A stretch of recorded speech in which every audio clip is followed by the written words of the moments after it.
1947 के बाद हिंदुस्तान की मैप से कुछ जगहें अचानक खाली हो गईं। सड़क थी, खेत थे, घर खड़े थे, लेकिन गांव नहीं बचा।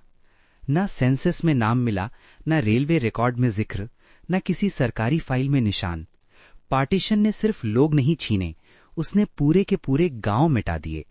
और आज हम पूछते हैं, गांव लोगों के बिना कैसे मर जाते हैं? उस रात सब कुछ बिल्कुल नॉर्मल था। चूल्हे जल रहे थे, बच्चे सो रहे थे, लोग सोच रहे थे ये बस अफवाह है, कल सब ठीक हो जाएगा। फिर आधी रात के बाद पहली चीख आई, फिर दूसरी, फिर जलते हुए घरों की रोशनी। और जब सुबह हुई तो जो जिंदा थे वो सिर्फ एक काम कर रहे थे, भाग रहे थे। किसी ने ताला लगाया, किसी ने दरवाजा भी नहीं बंद किया, क्योंकि सबको लगता था वापस आ जाएंगे।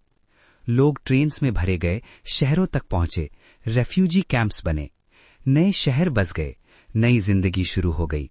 लेकिन गांव वहीं रह गया। सालों बाद जब कुछ लोग लौटना चाहते हैं तो उन्हें मिलता है टूटा हुआ कुआं, जंगल बन चुकी गलियां और जमीन जिसका कोई मालिक नहीं। सरकारी कागजों के लिए वो गांव कभी था ही नहीं। पार्टीशन के बंगे सिर्फ शहरों तक सीमित नहीं थे। गांव के गांव रात के अंधेरे में घेर लिए गए, कहीं सब मारे गए, कहीं सब भाग गए। और जब सुबह हुई तो सिर्फ खामोशी बची। ना कोई लाश गिनी गई, ना एफआईआर लिखी गई, ना किसी ने पूछा यहां पहले कौन रहता था। इसलिए आज भी कई मैसेकर रिकॉर्ड्स में एग्जिस्ट ही नहीं करते। टेक्स्ट बुक्स कहते हैं देश आजाद हुआ, लेकिन ये नहीं बताते कि आजादी के साथ कितने गांव कुर्बान हुए। गांव का ना कोई नेता होता है, ना कोई प्रेस होती है, ना कोई आवाज होती है।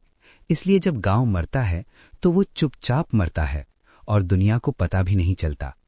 आज अगर तुम किसी सुनसान जगह से गुजरो जहां सिर्फ दीवारों की बुनियाद बची हो, तो समझ लेना यहां कभी जिंदगी थी। हो सकता है ये वही गांव हो जो पार्टीशन के बाद कभी मैप पर वापस नहीं आया, और शायद ये वही जगह हो जहां इंसान नहीं, पूरी पहचान मारी गई। पार्टीशन ने सिर्फ लोग नहीं छोड़े, उसने यादें भी लापता कर दी। क्योंकि जब गांव खत्म हो जाता है तो कहानी सुनाने वाला भी नहीं बचता। इसलिए आज भी कुछ मैसेकर कभी हुए ही नहीं माने जाते हैं।